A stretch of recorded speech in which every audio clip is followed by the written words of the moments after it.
George Matsumoto works at the Monterey Bay Aquarium Research Institute, MBARI, in California. He's interested in invertebrates that live in the open ocean and the deep sea, but he's also interested in the education of a certain vertebrate on land. He's currently the Senior Education and Research Specialist at MBARI, and as part of that work, he's been advocating for increased diversity, equity, and inclusion in the science world. George, thanks for taking the time to join us today.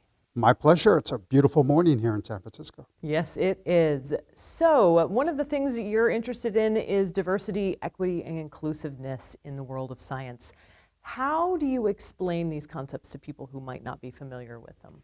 That's a really good question. So, oftentimes they're words that have become very controversial, and I don't think they should be.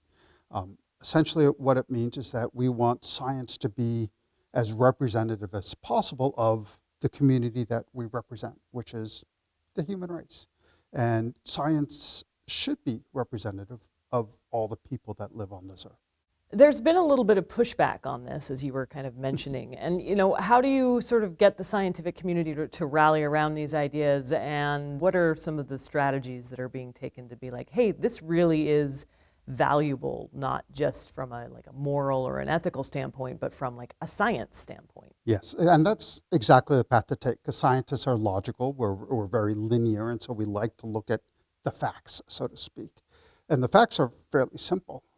The more people you have and the more diverse opinions and thoughts and ideas you have, the stronger the science, the stronger the ideas, the stronger the experiments, the stronger the results. And so it really makes logical sense to be as inclusive as possible and bring in as many different viewpoints as you can.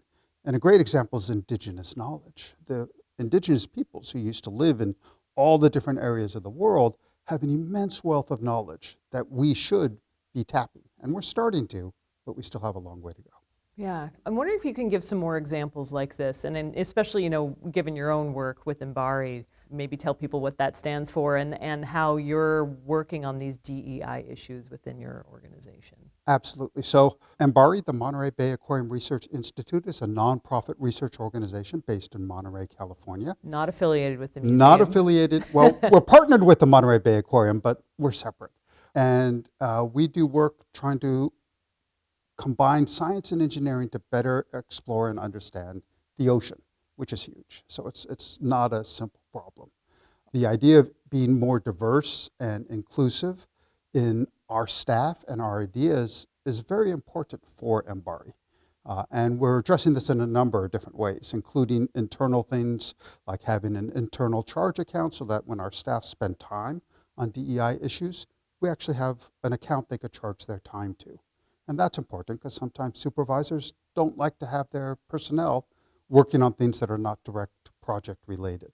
To larger things, like we just donated our large research vessel, the research vessel Western Flyer, to the Florida Institute of Oceanography, where it'll be used for education and research, focusing mostly on students that have been previously underrepresented in science.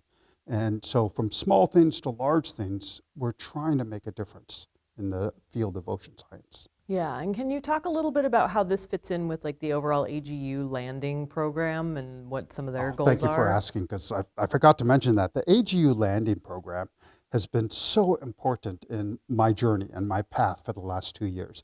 I was fortunate enough to be part of cohort 1, so we're just ending our 2-year program.